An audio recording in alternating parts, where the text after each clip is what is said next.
kita mesti bekerja di ladang Tuhan. Sebelum kita menemukan dan ditemukan. Termasuk mereka yang sudah menikah pun firman ini relevan. Jangan cari apapun yang Anda nikmati. Carilah dahulu kerajaan Allah dan kebenarannya. Engkau akan menemukan cinta. You will find what you will love the most in life.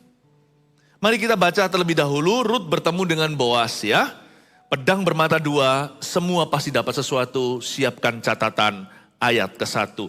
Naomi itu mempunyai seorang sanak dari pihak suaminya.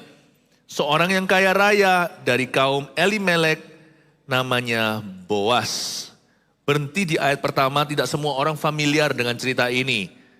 Tapi saya berharap kalau Anda sudah jadi orang Kristen lebih dari setahun, harusnya kitab Rut Anda sudah tahu. Rut itu punya mertua namanya Naomi. Ceritanya mengenaskan. Naomi punya seorang suami, punya 2 orang putra, minggat ke negeri orang di Moab, padahal mereka orang Yahudi di Bethlehem. Bethlehem lagi ngalami krisis moneter, bahkan kelaparan. Singkat ceritanya, Naomi jadi janda, suaminya malah mati di negeri orang. Cari perlindungan, malah justru kena tulah. Berapa banyak di antara kita hidup itu lari dari masalah. Ketakutan, pergi ke sini ke sana, malah kena. Finansil kayak secara keuangan, atau secara sakit penyakit, atau apapun juga. Hidup tidak boleh paranoid. Hidup itu untuk bekerja di ladang Tuhan. Bekerja di ladang Tuhan itu bukan berarti jadi pendeta. Maksudnya bekerja, Taman Eden itu dicipta sebelum ada gereja. Manusia itu diciptakan oleh Tuhan untuk bekerja. Hidup itu ladangnya. Kita harus aktif mengerjakan semua talenta. Yang disebut mengerjakan talenta bukan berarti nyanyi saja atau pelayanan di gereja. You must be actively working. Kita harus selalu secara aktif mengerjakan hidup kita. Hidup ini bukan panggilannya untuk pelarian. Hidup ini terpanggil untuk bekerja. Oke? Oleh karena itu waktu nanti saya bahas ini di seri keluarga, kita akan menemukan nilai pekerjaan dalam hidup rumah tangga. Saya nggak bisa pisahkan, mau bicara soal keluarga kan nggak bisa bicara tentang sesuatu yang profesional. Profesi nggak termasuk di dalam sermon about family atau khotbah tentang keluarga. Salah, pekerjaan itu bagian yang integral sekali setiap rumah tangga. Karena itu saya dedikasikan ibadah yang keempat ini, hari ini, untuk bicara the professional life. Atau kehidupan profesional setiap kita.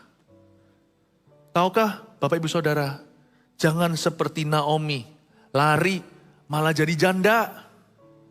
Lalu kemudian 2 putranya juga meninggalkan janda. Suami dan 2 anak laki-laki mati semua di Moab. Padahal di Bethlehem yang disebut rumah roti, Bethlehem itu artinya the house of bread. Waktu itu kelaparan kan, gak ada gandum, malah justru di situ ada orang kaya raya, namanya Boas. Tempat yang terkutuk seolah-olah, tempat yang tandus ditinggalkan oleh Lot untuk pergi ke Sodom Gomora, malah justru jadi tanah Kanaan, tanah perjanjian. Hidup itu gak tentu, jangan bersandar pada pikiranmu. Engkau lari dari satu bahaya, malah masuk bahaya. Yang dianggap bahaya, malah fine-fine saja. Malah jadi kaya raya. Di situ Naomi punya seorang sanak dari pihak suaminya. Almarhum sudah.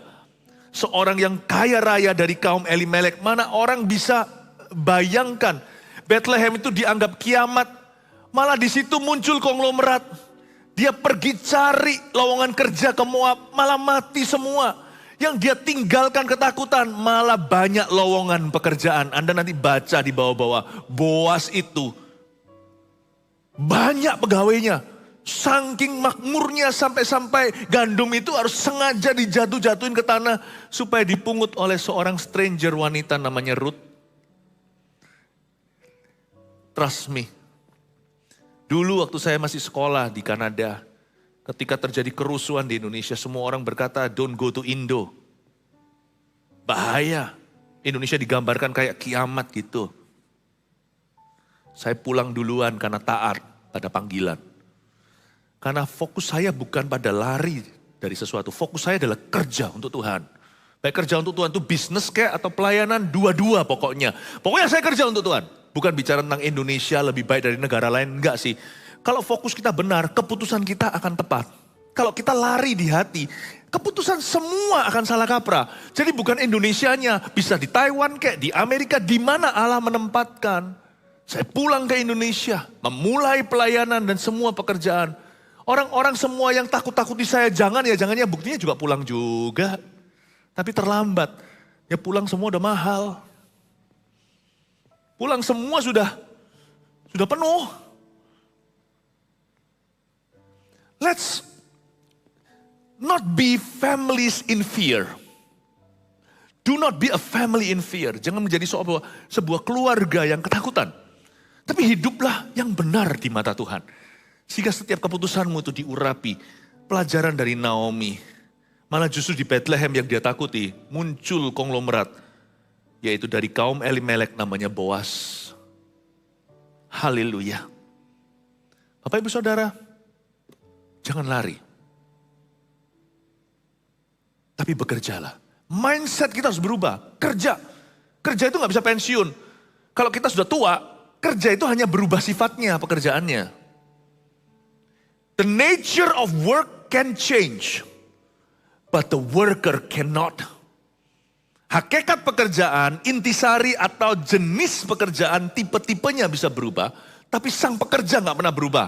Selama kita hidup, bekerjalah di ladangnya. Berikan tepuk tangan untuk Tuhan, beri semangat untuk dirimu. Mindsetnya harus work. Nah ini akan pengaruh nanti cara kita besarkan anak. Itu akan pengaruh. Siapa yang besarkan anak dengan cara gini? Lu harus cari sama yang Eugene ya. Jangan cari nikmat, jangan cari cinta. Cinta akan uang apalagi, itu akar kejahatan. Arahkan anak untuk kerja. Kerjakan talenta, nanti lihat. Dia yang membawa devisa. Ini akan mengubah paradigma kita. Bagaimana kita memandang hidup, ini worldview kita itu akan berubah.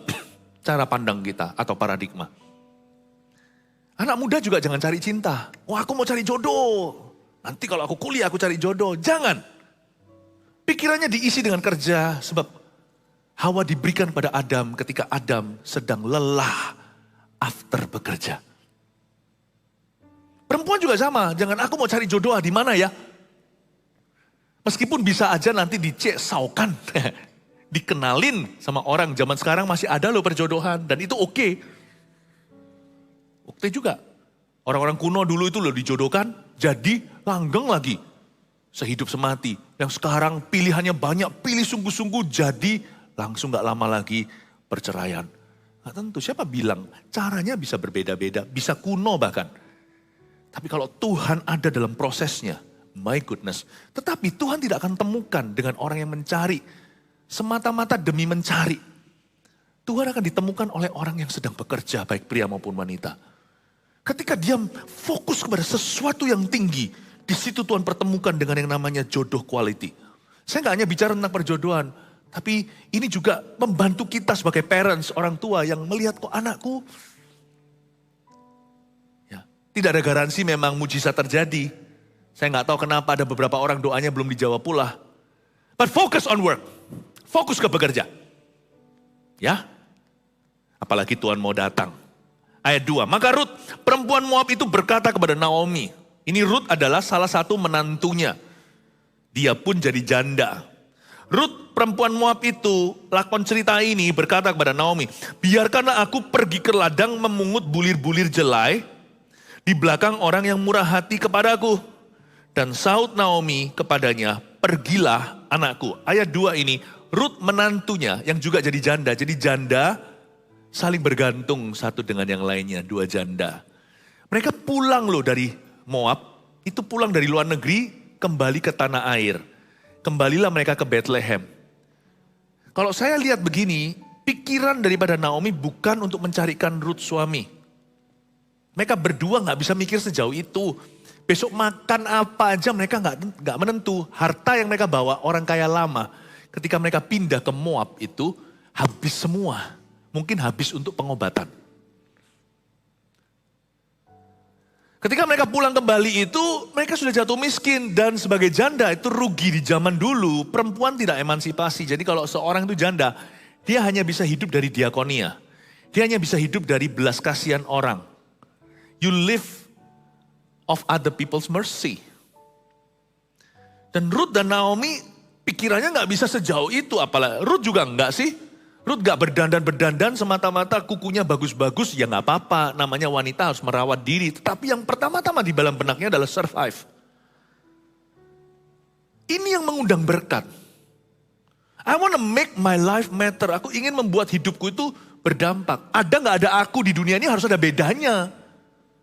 Itulah definisi paling embrionya bekerja. Bukan aktivitasnya, tapi tekad hatinya. That my life has to matter. Hidupku harus ada perubahan. Ada gak ada aku di dunia, di bumi ini? Kenapa ada saya sih? Harus terjawab di dalam hatimu. Amin Bapak Ibu. Ruth pikirannya, bagaimana caranya aku memberi makan mertuaku? Naomi ini sudah tua, harus makan dia. Maka Ruth memakai jalur diakonia. Dia pakai jalur yang ada. Bapak ibu saudara, kerja jangan pilih-pilih. Yang membuat stres dalam keluarga itu amarah. Sebenarnya lowongan pekerjaan kalau ada, yang membuat gelisah seluruh keluarga adalah ketika kita lihat seorang yang kita kasih, dapat tawaran pekerjaan tapi dia gak happy, itu membuat seluruh keluarga juga depresi. Gak puas hati, keluhan.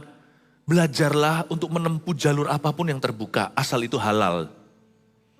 Ruth ini pakai jalur diakonia, bukan minta-minta. Dia mau kerja. Dia gak hanya antri minta disuapi. Ruth mengambil satu inisiatif untuk banting tulang. Maka Ruth perempuan Moab itu berkata sama Naomi, biarkan aku pergi ke ladang memungut bulir-bulir jelai di belakang orang yang murah hati kepadaku. Aku gak mau makan dari kemurahan. Orang tetap murah hati untuk employ saya. Tapi aku akan tunjukkan bahwa dia tidak akan employ saya atau mempekerjakan saya dengan sia-sia. Dia berkata, aku akan memungut, itu kata aktif, bulir-bulir jelai di belakang orang yang murah hati kepadaku. Dia percaya berkat Tuhan. Dia percaya penyediaan Allah, tapi dia juga tahu bahwa dia perlu berusaha. Ruth tidak pernah mengeluh. Ruth juga tidak pernah menuntut orang lain berbelas kasih. Dia cari pekerjaan yang solid. Dan yang solid itu ternyata bukan pekerjaan yang mulia di mata masyarakat. Memungut jelai. Itu kayak cleaning service. Anda tahu kalau Anda suka akuarium ada ikannya. Perlu punya satu ikan. Apalagi ikan tawar. Ikan yang makan lumut. Itu dibeli bukan karena bagus, karena kita mau dia. Itu ikan tanggung banget. Dari atas ikan, nanti kalau di kacanya akuarium, ini lintah. Nggak jelas. Right? Tapi kita perlu punya itu, karena dia dibayar, kita beli dia untuk double blessing. Dia memang biar jadi tambah penghuni di akuarium, tapi juga sekaligus membersihkannya. Saya beli dia sebagai cleaning service-nya ikan-ikan saya. Ruth ini memungut jelai itu bukan belas kasihan. Zaman dulu ada peraturan. Hukum Taurat mengharuskan jikalau orang-orang kaya yang punya ladang, kalau sampai ada yang jatuh, jangan dipungut. Itulah hukum Taurat yang baik sebenarnya. Kalau jatuh dipungut lagi nanti lama-lama petaninya encok, hanya ngambil profit kecil gitu ya. Udahlah biarin kalau jatuh-jatuh. Kan mereka gak ceroboh, mereka profesional. Kan jatuhnya pasti sedikit. Tapi kalau ladangnya hektaran ya banyak. Jadi orang-orang miskin datang ke sana setelah panen, lalu mereka ambil. Sekalian untuk bersihkan. Karena itu jangan hitungan. Kalau Anda diberkati, kita diberkati, jangan hitungan. Kemana-mana kita pergi gitu ya, kalau bisa di round up. Jangan orang jual sayur naik sepeda ditawar sampai 50 rupiah. Saya tahu kita pas-pasan. Tapi 50 rupiah sama 100 rupiah gak terlalu beda. Tapi beda buat bapak tersebut. Round up 950 kasih 1000. Sekarang gak zamannya ya 50 rupiah ya. Bahkan 875 kasih 1000. Itulah hukum Taurat. Bagus kan? Dan juga Tuhan tidak mau merugikan orang kaya. Gak ada benefit buat mereka. Enggak sih. Tuhan tuh hargai setiap orang itu, orang kaya maupun miskin itu miliknya Allah. Tuhan cinta segala bangsa. Kalau hanya berbelas kasihan, orang kaya juga bisa bilang begini sama pegawainya. Karena Tuhan bilang tidak boleh dipungut. Pastikan loh ya kalian potong gaji sama kalau jatuhnya banyak. Jangan kikir. Makanya itu Tuhan kasih benefit sama mereka. Itu ladang jadi bersih semuanya. Karena kalau ada banyak yang jatuh tidak dipungut, mungkin nanti ada banyak binatang datang ke sana malah rusak sawahnya. Jadi yang namanya win-win solusi itu ada. Tuhan kasih benefit untuk orang miskin, Tuhan kasih benefit untuk orang kaya. Orang miskin dan orang kaya saling menguntungkan di dalam hukum Taurat tersebut. Bagus kan? Tapi kasihan, Ruth ini dulu masuk dalam keluarga Naomi karena keluarga Naomi berada. Tapi sekarang dia gak punya apa-apa. Kecuali dia punya tanggungan seorang janda, mama mertua. Mereka semua dua-dua sama-sama ditinggal suami mati. Ruth itu bisa sisingkan lengannya dan berkata, "Mama, aku pergi ke ladang ya. Aku mau memungut bulir-bulir jelai di belakang orang yang murah hati kepadaku." Dan maminya berkata, "Pergilah anakku." Pergilah ia lalu sampai di ladang dan memungut jelai di belakang penyabit-penyabit. Ayat 3. Kebetulan, coba katakan kebetulan. Coba katakan lagi kebetulan. Penting loh. Kebetulan ia berada di tanah milik Boas yang berasal dari kaum Elimelek. Begitu banyak sawah, Bethlehem gak besar, gak seperti Surabaya, Jakarta. Saya baru beberapa minggu lalu ada di Bethlehem, saya lalui. Bethlehem gak gede, tapi untuk bisa dia berakhir di ladang nyok yang satu itu, ladangnya Boas yang ada sanak saudara sama Naomi, itu gak mungkin kalau gak diatur Tuhan. Tuhan tidak pernah menuntun langkah kaki orang yang leye-leye di rumah. Atau orang yang sekalipun bepergian, kelihatannya kakinya aktif berjalan tapi bukan untuk Tuhan. Hidupnya dipakai hanya untuk masuk dari satu toko sia-sia ke toko sia-sia yang lainnya. There's no God in your life kalau begitu. Bukan karena Allah tidak mencintaimu, Allah tidak punya perjanjian. Waktu Tuhan tanda tangan notarisan istilahnya perjanjian itu tidak ada dalam termnya. Bahwa Allah akan memberkati mobil yang tidak jalan. Tapi Allah akan mengisi bensin mobil yang digunakan. Jadi Tuhan tidak ada di dalam pada kaki orang yang leye-leye di rumah. Dan Tuhan tidak ada pada kaki orang yang kelihatannya aktif tapi berjalan di luar tujuan. Tetapi kalau Tuhan ada di kakimu Bapak Ibu, maka keluarga Anda dan dirimu sendiri akan penuh dengan kebetulan. Kaki itu bisa ke kiri ke kanan itu disetir Tuhan.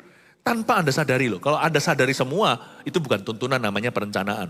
Tapi kalau Anda tidak menyadarinya sebagian besar, itu namanya kebetulan. Tapi di sisi Tuhan namanya penyertaan.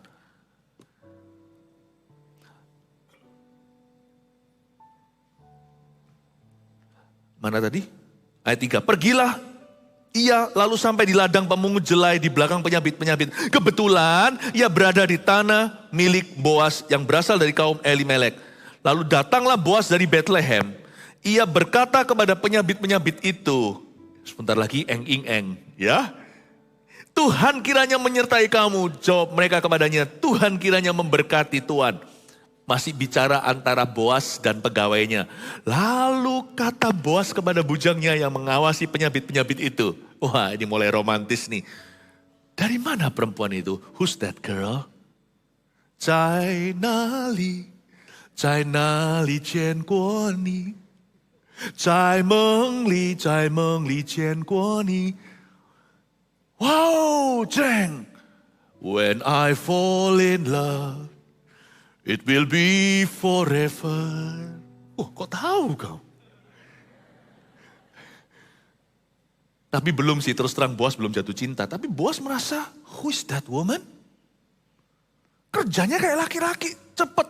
Tapi badannya tetap halus, lembut seperti wanita. Bujang yang menjawab, mengawasi penyabit-penyabit itu menjawab, dia adalah seorang perempuan Moab. Dia pulang bersama-sama dengan Naomi dari daerah Moab. Berhenti sampai ayat 6 dulu saya jelaskan. God is the God of help. Dia adalah Allah kebetulan. Allahnya serba kebetulan itu Tuhan. Bukankah ada kata di Mazmur 23, kebajikan kemurahan akan mengikuti kita? Kebajikan kemurahan itu tahu nggak?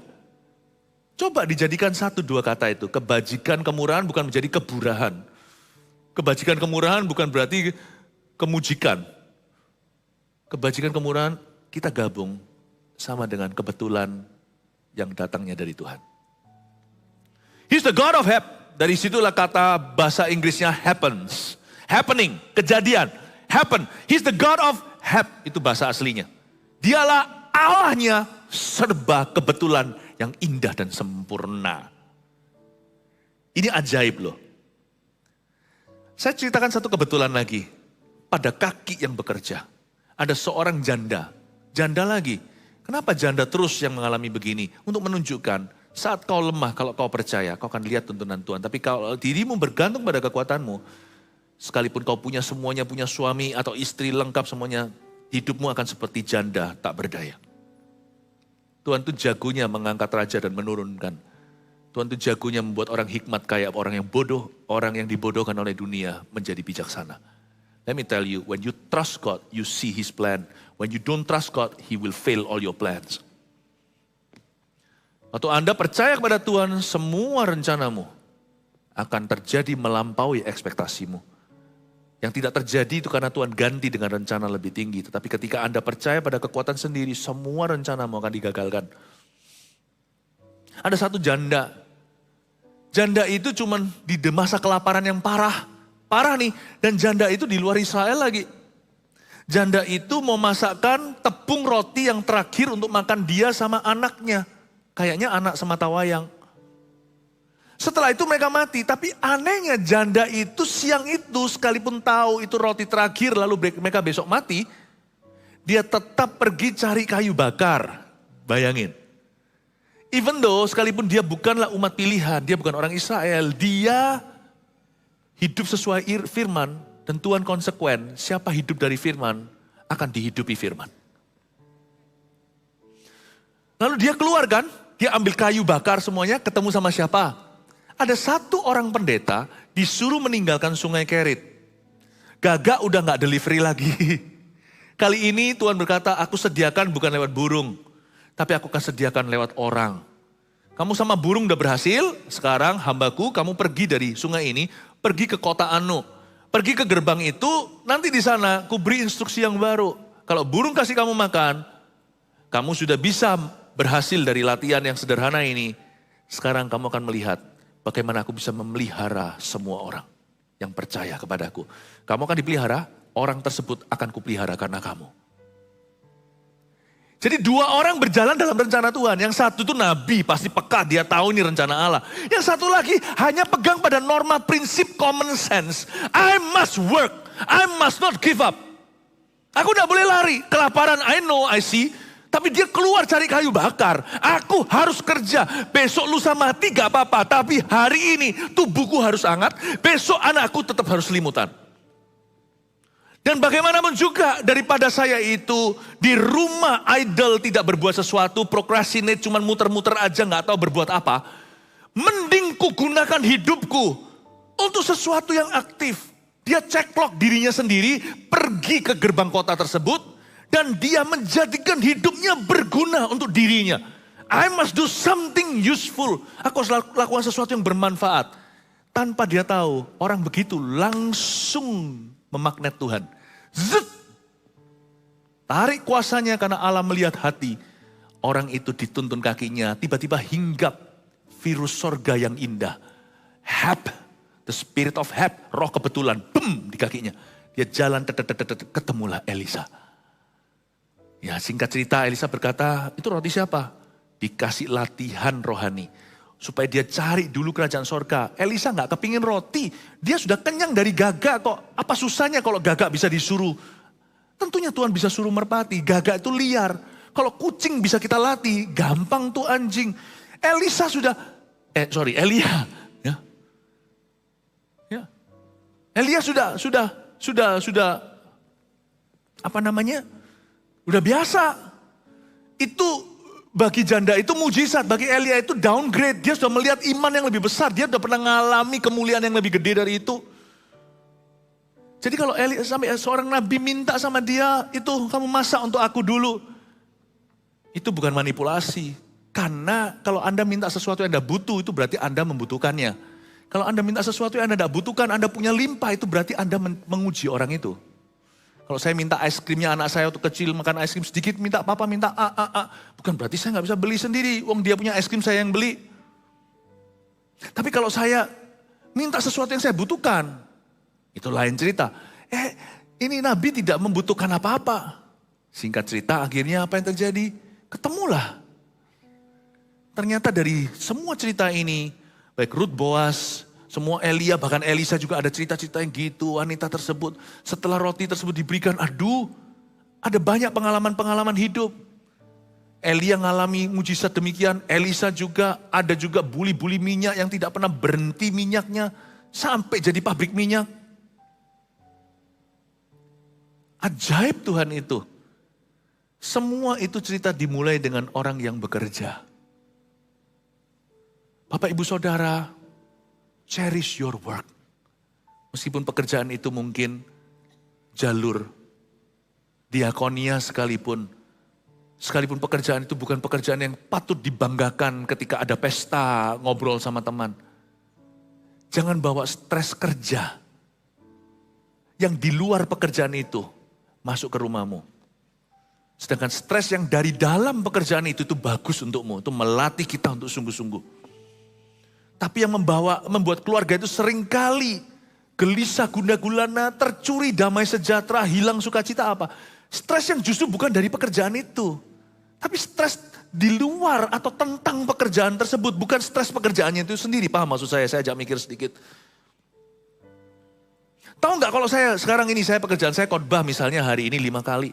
Ini ada stresnya loh. Tapi stres ini membuat saya jadi tidak pikun. Ya, saya terpicu, saya terpacu. Setiap kerjaan itu ada level stresnya. Nggak percaya?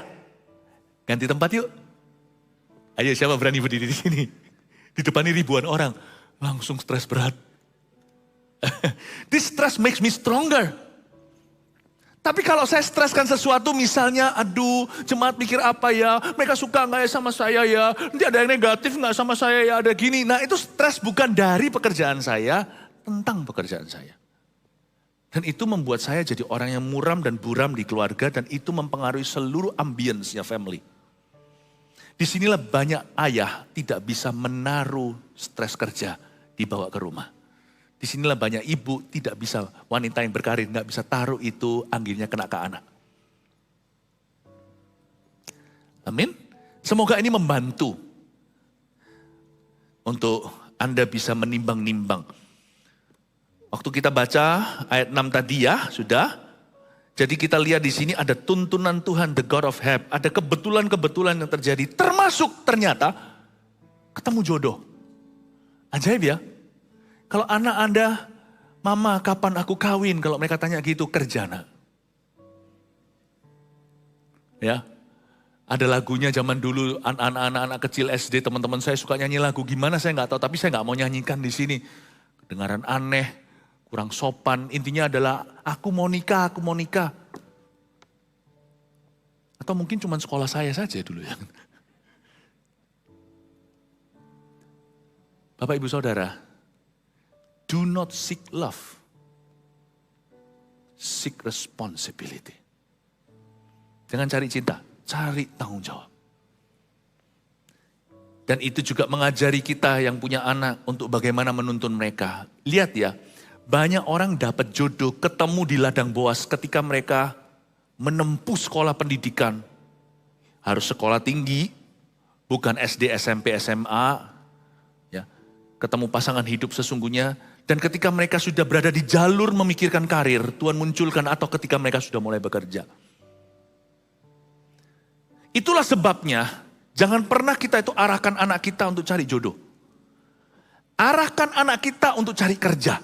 Tapi jangan kerja yang abal-abalan. Celakalah orang yang pekerjaan itu pilihannya banyak. Sedangkan orang-orang itu satu pun gak punya.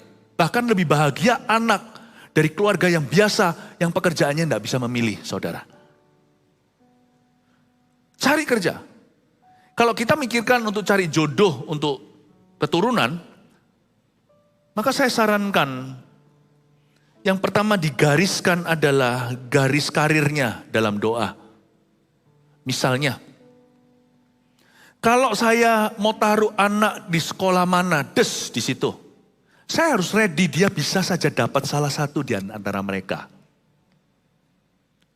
Jadi jodoh itu nggak usah dicari. Cari ladang, ladang itu nanti mencarikan. Paham maksud saya? Kalau Anda tidak kepingin anak Anda menikah dengan misalnya orang apa ya? Misalnya orang apa ya? Orang Amerika. Ya, di Amerika sih luas soalnya ya. Ya jangan disekolahkan ke Amerika. Kalau Anda tidak kepingin anak Anda itu dapat jodoh yang lain agama, ya juga kita pikirkan ladangnya. Paham maksud saya Bapak Ibu? Where you send your children, disitulah dia akan menemukan. Baik itu, tapi kita tentunya tidak bisa mengontrol atau mengendalikan. Kadang-kadang juga bisa korsleting dari Tuhan. Tiba-tiba mencuat dari sana, lalu yang namanya ketemu dalam belanga. Saya tahu, tapi Bapak Ibu ingin saya jelaskan bahwa yang penting waktu kita membuat perencanaan itu, serahkan sisanya kepada Tuhan. Kita minta sama Tuhan, kasih kita hikmat jalurnya. Ya, lanjutkan dulu ayat yang ayat yang ke-7. Jadi ia berkata, izinkanlah kiranya aku memungut dan mengumpulkan jelai dari antara berkas-berkas jelai ini di belakang penyabit-penyabit. Ini pegawai Boas lagi cerita tentang Rut memberikan laporan sama bosnya. Begitulah ia datang dan terus sibuk dari pagi sampai sekarang dan seketika pun ia tidak berhenti. Sesudah itu berkatalah Boas kepada Rut, dengarlah dahulu anakku, tidak usah engkau pergi memungut jelai ke ladang lain dan tidak usah juga engkau pergi dari sini. Tetapi tetaplah dekat pengerja-pengerjaku perempuan. Lihat saja ke ladang yang sedang disabit orang itu, ikutilah perempuan-perempuan itu dari belakang. Sebab aku telah memesankan kepada pengerja-pengerja lelaki, jangan mengganggu engkau. Jika engkau haus, pergilah ke tempayan-tempayan dan minumlah air yang dicedok oleh pengerja itu. Dari ayat-ayat yang kita baca barusan, Boas berkata kepada Rut, kamu gak usah kemana-mana ya, kamu di sini aja dekat sama pekerja-pekerja perempuanku. Kamu di sini aja, you stay here, saya akan minta pengerja laki-laki untuk tidak mengganggu kamu. Ya, Boas pun tidak memulai dengan jatuh cinta. Boas itu orang yang tulus dan baik hatinya. Bapak Ibu, saya tunjukkan di sini bahwa ladang di mana kita ditempatkan, baik itu sekolah ataupun pekerjaan, itu sangat menentukan. Itu sangat menentukan. Makanya itu saya bersyukur. Gereja kita ini juga gak kurang orang-orang. Ada orang bercanda seperti ini. Seperti tadi saya tanya siapa bujangan, angkat tangan. Tidak susah untuk menemukan pasangan hidup di dalam rumah Tuhan. Kalau kita mau dapat orang yang takut akan Allah, jangan ke night club, carinya. Kita itu semua kan bergabung dalam motivasi yang sama. Misalnya datang kemari semuanya ke gereja ibadah, kita datang ke kebaktian itu dengan satu motivasi kita mau belajar firman. Tidak semua orang sama sih, saya tahu ada yang ikut-ikutan segalanya. Tapi yang ikut-ikutan bentar lagi juga akan mengikut kok, dia akan cari Tuhan. Itu pun di gereja ya, masih bisa ngerasakan perbedaan loh. Sekalipun sama-sama Kristen satu gereja sekalipun, gak tentu kompatibel, gak tentu cocok loh.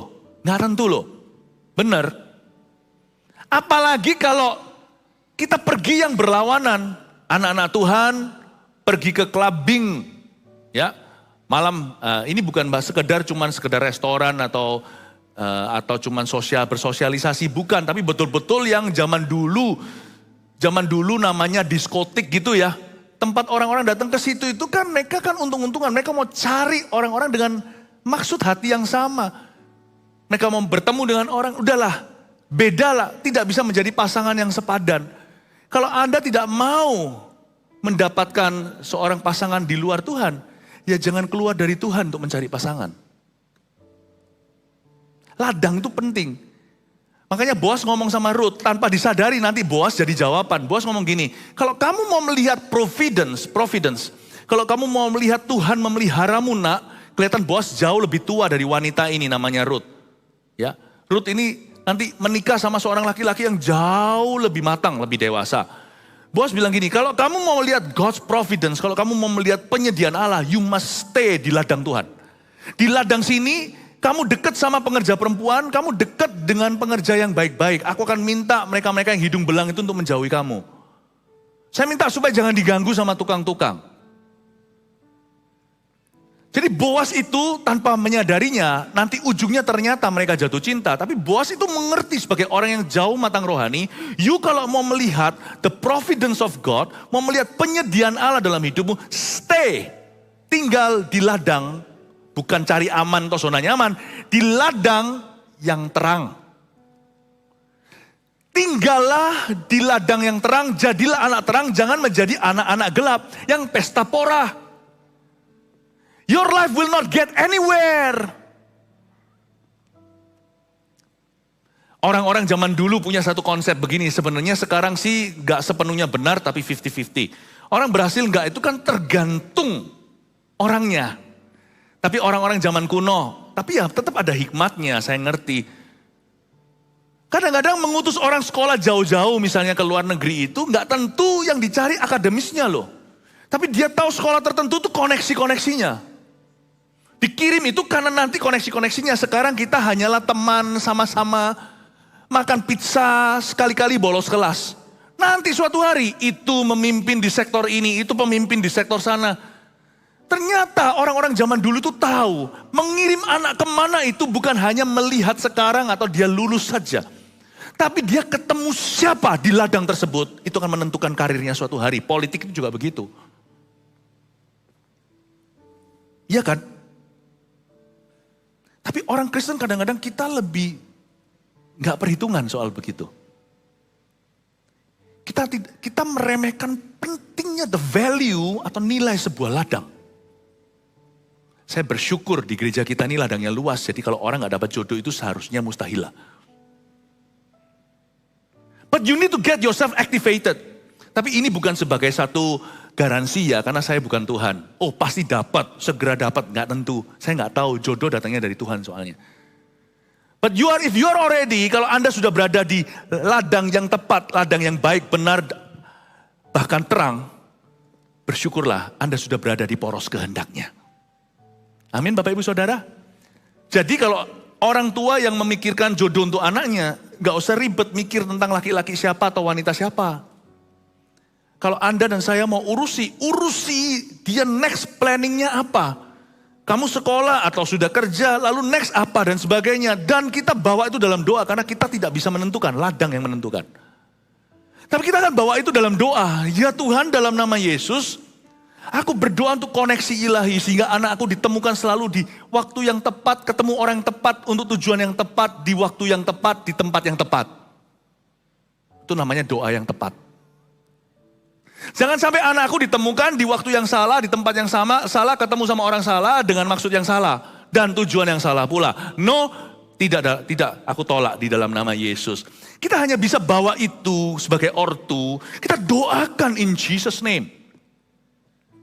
Tapi motivasi kita harus bersih.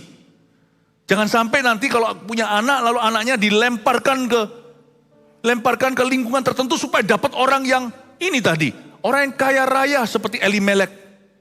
Oh jangan begitu, jangan murahan. Dalam Kristus jangan jual anak. Kalau kita mencintai keturunan kita dan kita punya kebanggaan pribadi dalam Tuhan. Kalau kita itu punya self-respect, we will not do that. We will not do that. Sebab kalau kita mau menjadi panjat sosial, mau panjat sampai kapan, itu tidak akan ada puasnya. Jangan jadi begitu. Tulus saja, tentukan ladang di mana kita bisa berbuat dan kita bisa bersinar terang untuk Tuhan, bersama Tuhan di ladang. Di situ, bawa itu, percayakan ke kaki Tuhan, semua indah pada waktunya. Lord Jesus, I pray that I may be found at the right place, at the right time, meeting the right people for the right reason. Aku berdoa supaya aku bisa ditemukan selalu di waktu yang tepat, di tempat yang tepat, untuk tujuan yang tepat, dengan maksud yang tepat, ketemu orang yang tepat. Amin Bapak Ibu Saudara. That is how. Itulah caranya kita menemukan cinta untuk kita maupun menemukan cinta untuk seseorang yang kita cintai. Kita tentukan. Jadi jangan pernah menentukannya itu dengan mata hati yang salah. Mata keranjang tidak diberkati Tuhan, mata duitan tidak diberkati oleh Tuhan. Mata apa? Mata iman. I'm going to send dari sini. Dan kita tahu, kita punya kriteria. Kalau saya taruh di situ, kalau enggak mau jadi sama orang Timur Tengah, ya jangan tinggal di Timur Tengah. Meskipun di sini juga bisa dapat orang Timur Tengah. Tapi paling tidak, kalau itu sesuai hikmatmu, kalau kedaulatan Allah siapa bisa bilang ya kan? Tapi tugas kita kan hanya membuat perencanaan, tapi Tuhan yang tuntun jalan. Tapi kalau kita ceroboh, gak punya perencanaan, orang seperti itu biasanya gak akan tahu tuntunan. Buat perencanaan, your life, make a plan. To work and to work all your life. Make a good plan. Amin. Saya harap ini memberkati Anda ya. Saya kasih 3 poin sederhana aja. Apa yang terjadi dengan Ruth dan Boaz. Gak usah sampai ayat 17, saya gak akan bahas. Sebelumnya kita baca dulu aja ya. Ayat 15 sampai 17 aja ya. Endingnya aja langsung lompat. Saya langsung ke episode terakhirnya, mereka udah dekat-dekat jatuh cinta. Setelah ia bangun untuk memungut pula, maka Boaz memerintahkan pada pengerja-pengerjanya, dari antara berkas-berkas itu pun ia boleh memungut, janganlah ia diganggu. Bahkan haruslah kamu dengan sengaja menarik sedikit-sedikit dari onggokan jelai itu untuk dia dan meninggalkannya, supaya dipungutnya. Janganlah berlaku kasar terhadap dia. Oke, ini instruksi Boaz ya. Kamu harus gini. Padahal ada banyak berkat yang Anda kira itu kebetulan, itu disengaja oleh Tuhan. Tahukah dari sini seolah-olah kejatuhan bintang kejora. Padahal dari situ Tuhan perintahkan pada malaikat jatuhkan 1 bintang ke dia. You know what? Orang Kristen disebut believer. Dalam bahasa Inggrisnya, bahasa Indonesia orang percaya. Tahu nggak, di kamus saya sebagai orang percaya, saya tidak percaya kebetulan. Ada 1 di kamus hidupku sudah saya hapus lama-lamanya. There is no such thing, tidak ada yang namanya kebetulan. Yang ada hanyalah kejadian, lalu keluaran. Imamat, bilangan, diulangi lagi ulangan. Menjadi sebuah patron penyertaan dan pembelaan Tuhan. Saya tidak kenal kebetulan. Kata kebetulan hidup saya diganti jadi 5. Kejadian, keluaran, imamat, bilangan, diulangi lagi ulangan. Kebajikan, kemurahan. Amin Bapak Ibu Saudara. Oh haleluya. Lalu ayat 17, maka ia memungut di ladang sampai petang. Lalu ia mengirik yang dipungutnya itu ada kira-kira seeva jelai banyaknya. Seeva jelai itu berapa ya? Tadi kan cuma mungut-mungut saja kan. Dikit-dikit dia mungut kan. Ternyata dikit-dikit yang dia pungut. Karena dia rajin itu, mujizat tidak terjadi 1 langkah. Bapak Ibu coba perhatikan. Mujizat tidak terjadi 1 langkah. Ada banyak orang itu pikirannya itu idol. Idol itu bukan idol. Idol itu penyembahan berhala, itu berhala. Idol ini I-I-D-L-E. Artinya malas-malasan. Tahu nggak? Banyak orang itu berdoanya sungguh-sungguh tapi hidupnya malas. Kita nggak boleh begitu. Aku berdoa. Misalnya kita minta sesuatu, aku minta itu. Mana? No. Iman tanpa perbuatan dalam hati. Setelah kita berdoa amin, taruh di sorokan hati. Lalu kita bekerja seolah-olah tidak ada doa itu. Tapi waktu kita doa, tanganmu istirahat, jangan bekerja, namun sabat karena banyak mujizat. Berdoalah seolah-olah Anda belum bekerja dan Anda tidak akan bekerja, tidak punya kaki tangan. Anda berharap dan bergantung hanya sama Tuhan. Tapi setelah Anda amin, taruh di sorokan hati, kerjalah seolah-olah tadi tidak berdoa, besok nggak usah doa. Itu dia. Kalau enggak ya, iman kita itu hanya kita minta sekali, minta langsung terjadi sesuatu. Tetapi Bapak Ibu, Tuhan akan menginspirasi kita usaha apa yang harus kita lakukan. Bagi seorang Ruth, dia hanya mau ngasih sesuap makan, beneran ini bukan sesuap nasi dan sepiring berlian. Dia hanya mau kasih makan sesuap nasi beneran, itu jelai sih, nasi Yahudi.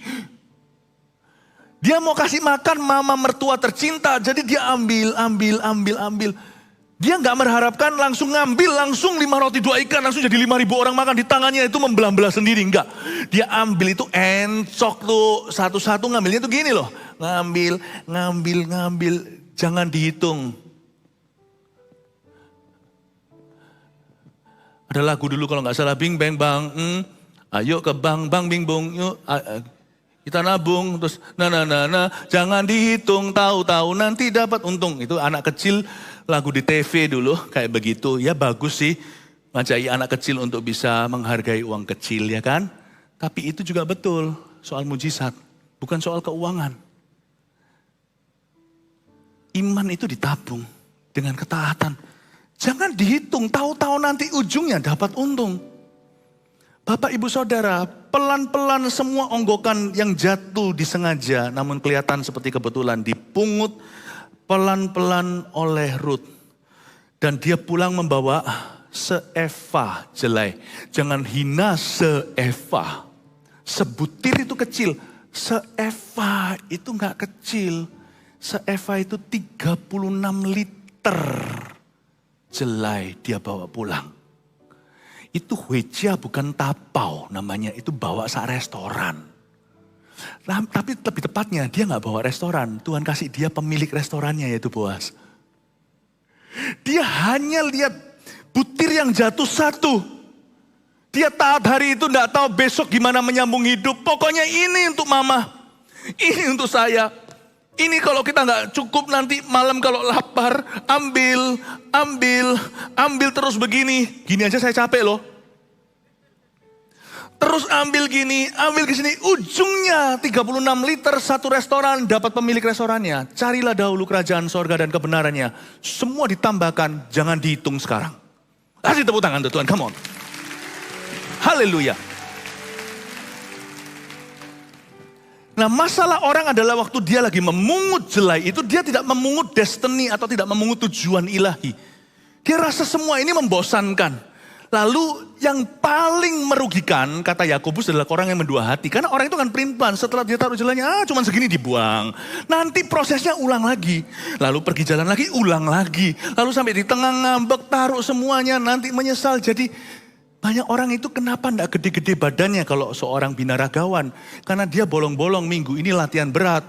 Minggu depan 2 minggu enggak latihan. Lalu habis itu sikat mau dikembalikan semua 3 hari. Lama-lama ototnya tanya sama dia. Sebenarnya keputusanmu apa sih? Tapi kalau dia konsisten. Arnold Schwarzenegger kayak gitu. Binaragawan Indonesia juga banyak. Begitu terus konsisten. Yang udah gede, yang tambah gede semakin gede sampai jadi kodok gitu loh. Sampai kita jangan sampai gitu. Itu gak bisa langsung orang itu GR, aku latihan sekali jadi kodok. Enggak, jadi suike. Untuk jadi kodok itu pelan, angkat lagi. Saya bukan PT, saya bukan personal trainer. Tapi menurut saya pengetahuan umum ya. Kalau Anda mau besar, mau jadi. Hari ini angkat 5 kilo, besok harus 7,5. Next itu kasih tambah supaya tidak jenuh ototnya. Gak bisa setelah 5 kilo naik 7,5 malas 2 hari nanti waktu kita sekali lagi saya kalau gak, saya habis operasi waktu kaki. Setelah itu Bapak Ibu, saya ada waktu saya berhenti olahraga tertentu. Saya mulai lagi push up sekali aja seperti mengangkat bebanmu. Kayak mengangkat beban jemaat. Beratnya padahal dulu 100 kali tidak bergeming. Ini sungguhan saya gak omong besar. Mulai lagi.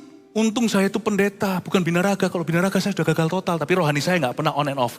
Selalu terus dan konsisten. Pewahyuan semakin grace, semakin baru, semakin dalam. Kuasa Tuhan semakin menjadi-jadi. Bapak ibu saudara, whatever is precious, if your life is precious. Jangan on and off sama Tuhan. Kerja juga jangan mut-mutan. Mau kerja sekarang enggak, punya visi enggak. Lihat ya, orang tanya 1 minggu, 7 hari 7 visi yang beda-beda Anda bicara sama dia. Visi itu 1, kejar itu sampai dapat.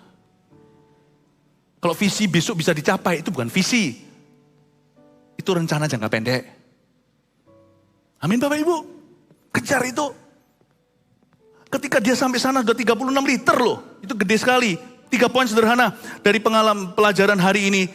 Nilai sebuah pekerjaan dalam rumah tangga yaitu bekerja dan menemukan cinta sekaligus tentang perjodohan. Nomor 1 tulis ini, jangan biasakan diri malas bekerja dan suka beralasan. Jangan biasakan diri malas bekerja dan suka beralasan. Udah? 2, jodoh itu dari Tuhan walaupun banyak faktor kebetulan. Ini kita harus hargai sebagai papa mama juga. Kita nggak bisa menentukan. Nggak bisa menentukan.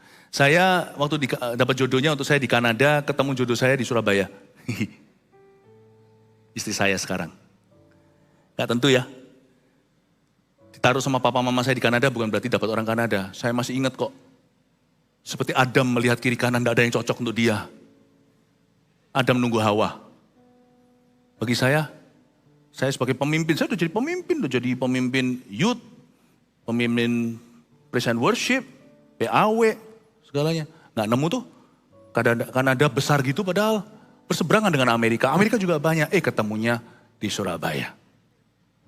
Kita nggak bisa tentukan, tapi semua itu jalur dari Tuhan. Kalau kita ikuti panggilan, ketemu di pelangah. Amin Bapak Ibu Saudara. Demikian pula di sini anak-anak muda, orang-orang muda ya, berapa yang nggak muda lagi. Jodoh itu dari Tuhan ya. Jadi kalau belum dapat hari ini juga jangan kecewa sama Tuhan ya. Kalau Anda tanya sama saya kenapa? Rumusnya sudah saya lakukan semua. Nggak tahu. But if you are already in the field, berada di ladang Tuhan, tetap di sana aja. Jauh lebih bagus jomblo di ladang Tuhan daripada gandengan di jalan musuh. Oke? Jodoh itu dari Tuhan walaupun banyak faktor kebetulan. 3, carilah Tuhan, maka semuanya itu akan ditambahkan.